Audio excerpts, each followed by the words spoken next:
A warm welcome to all participants joining us for two-day online workshop organized by SCRMP, Society of Clinical Research and Medical Professionals. I am your host for today, Disha Jain, and it's truly an honor to guide you through this insightful event filled with knowledge, innovation, and inspiration. Before we begin, let's take a moment to introduce the organization behind this initiative. SCRMP, the Society of Clinical Research and Medical Professional, is a registered society based in Telangana, India. It is registered under the Society Act 2001 and with Niti Aayog. SCRMP is a dedicated to advancing clinical research and supporting healthcare professionals. Our mission is to boost innovation, education, and collaboration in clinical research, equipping medical professionals with their knowledge and tools to enhance patient care. Through workshops, seminars, and initiatives, we aim to make meaningful contribution to global health and the life sciences industry. The aim of SCRMP is to promote clinical research as a specialty, encouraging innovation and international collaborations in research, education, and student exchange. The objective of SCRMP is to drive excellence through partnership, global opportunities, and advancement in clinical research and healthcare. Benefits of SCRMP membership. Let's take a look at the exclusive benefits of being part of SCRMP. It provides free journal publications, discounted book publishing, webinar access, magazine coverage, up to 50% off on conferences, workshop, and certification courses, joint discussion, decision-making bodies, placement, and career guidance. It provides internship opportunities in pharmacovigilance, scientific writing, etc. It provides international admission support, leadership and networking opportunities, community engagement initiative, recognition on SCRMP platforms. Being part of SCRMP open doors to growth, visibility, and impact in the healthcare and research industries. Good morning, everyone. A very warm welcome to this engaging workshop session dedicated to review papers. As we all know, review articles play a crucial role in synthesizing existing knowledge, identifying research gaps, and guiding future investigation across various scientific disciplines. Today's session aims to highlight the importance, structure, and impact of review papers, featuring insightful discussion and presentation. I will be your host and anchor throughout this session, ensuring a smooth flow of event and helping facilitate meaningful interaction. We encourage you to engage actively, ask questions, and make the most of this collaborative learning experience. Let's get started. Let's begin. Forward citations is pretty simple process. All I have to do is just go through the references or search the citations, go into the individual papers, read the title, read the abstract, and then take a decision as to if I want to save this paper to my literature collection or not. It is as simple as that. So when a process is this straightforward, very simple set of rules, no creativity whatsoever required, then an AI tool can do a much better job than a human. That is where AI tools called literature mapping tools come into play. And one of the most popular tools is LitMaps. So how do these literature mapping tools work? What are you supposed to do? Remember, these tools don't search based on keywords, but rather they search based on reference and citation networks, which means the search key is not a word, it is a paper. But to arrive at this paper, you can start with a set of keywords. You can give the author name. You can just give the link to a paper through its DOI. And LitMaps basically takes this one paper or a handful of papers, and then it does a forward and backward citation search. And in the first round, called the seed mapping or the primary search, where LitMaps comes back with around 20 papers. So in this particular case, my search was on intermittent fasting and diabetes. So today, at least in the post-COVID scenarios, every home has a diabetic. And you at least have one person in your circle who has type 2 diabetes, thanks to the stress and maybe the vaccines around COVID-19. So say I want to understand how this lifestyle change called intermittent fasting can help manage type 2 diabetes. And I found one paper, Lange 2023, which I found interesting. And then I throw this paper into LitMaps. So all I have done now is just find one paper, throw it into this tool, and in less than 1 minute, LitMaps has built this literature map, which has nearly 20 different papers that are closely linked to this paper of my choice, or rather, these papers form a part of the story. So this story started way back in 1981, and then there are even recent papers that were published in 2024. This is a picture from one of my older searches, but there are papers in 2025 as well. And this happens in less than a minute. And why is this so special? Because now I have to deal with only 20 papers and not random 20 papers. These 20 papers are papers that are related to each other. The work has a history, and this is pretty easier now for me to follow the literature. And remember, this is just one map. And also, the goal of using a literature mapping tool is not to build this map. I don't want this map. I want to identify these individual papers. So Litmaps has a provision right on the interface to do that as well. Once Litmaps builds this map, you just have to click on each of these circles. Each circle represents a paper, and the paper will open up on the left panel within the interface, where you can read the title and abstract of the paper to make a decision as to if this paper should be saved into your folder. That is all you need.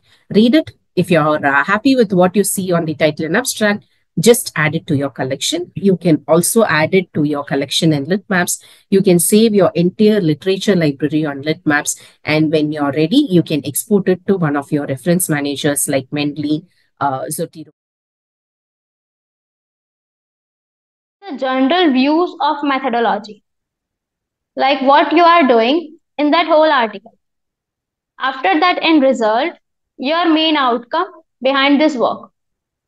Okay, why you are writing this article and what is the outcome? What is the future outcome you will get after writing this article? And the conclusion part, it is a summary of whole research or review articles. Okay, after that, the introduction. Next slide, please. After that, the introduction part. So in introduction part, you have to think like a funnel. Let's say the shape of funnel is at the top, it is a very broad, and at the bottom, there is a small hole or a circle, we can say. So when you are writing an introduction of the article, you think like a broad. Means if I am taking a particular cancer, let's say a lung cancer. Before writing about lung cancer, we have to write about the general cancer. What is cancer? What are different types? What are different outcomes? And after that, I switch on the lung cancer. So like that, you have to narrow down the concept from the broad area. Okay. Introduction contains three different parts, which is background, problem, and justification. In a subject background, there is an area of concern. Okay, in a problem, what is the problem? What is the current trends? What is the gap? And after that, justification, or we can say motivation. In that, why you are doing this research or review, that you have to include. Okay, so it is about 300 to 500 words. Okay, next slide.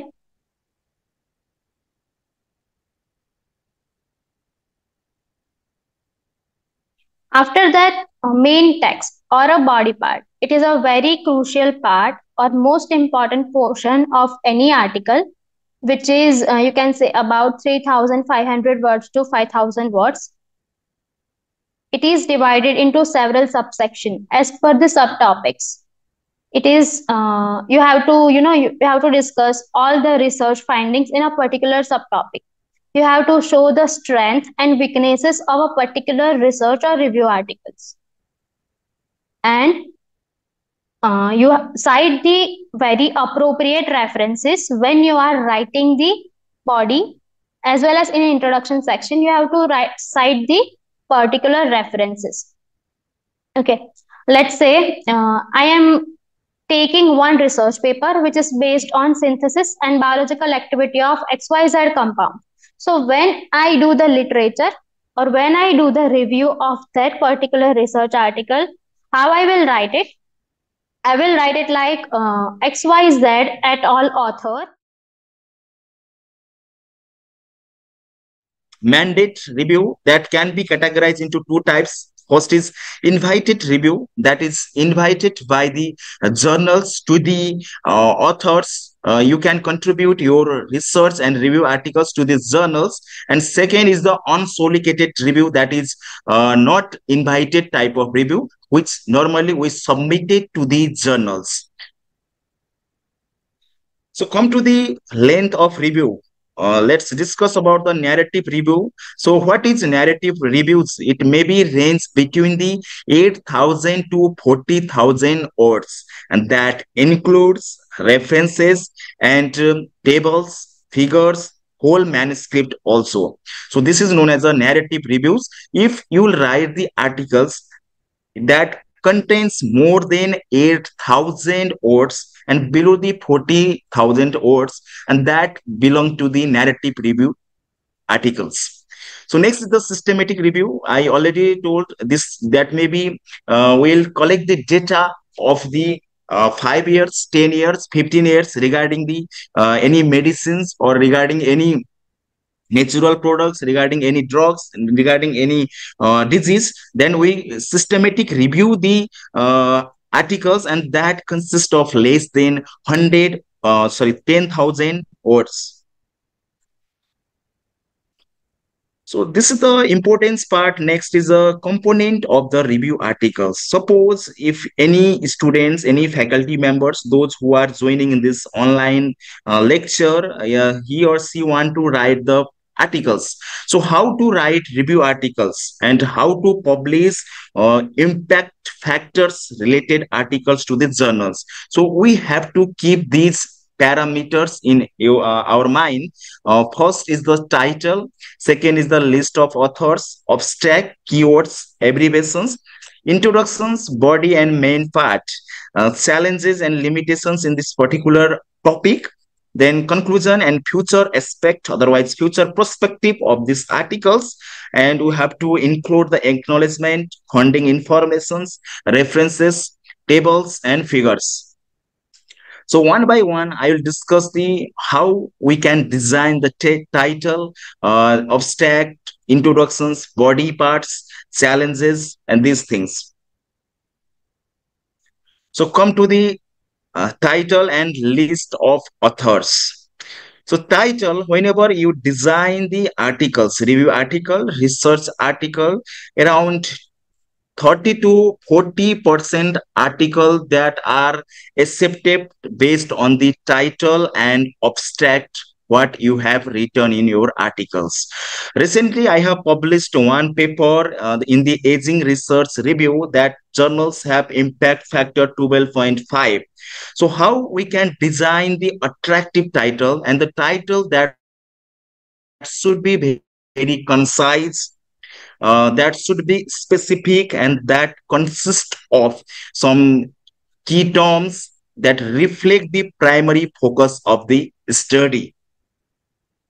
Here I have written the titles, that is postbiotic as a therapeutic tool in the Alzheimer's disease, insight into molecular pathway and neuroprotective effects. So whenever you read this title, I think number of faculty members, number of students, they understand what I have discussed in these articles. I normally discuss about the what are the beneficial roles of postbiotics in Alzheimer's disease. Here I have discussed its molecular mechanism and protective effects of postbiotics in these neurological diseases. So here the title should be attractive and concise, and that consists of less around 10 to 40 words, not more than that.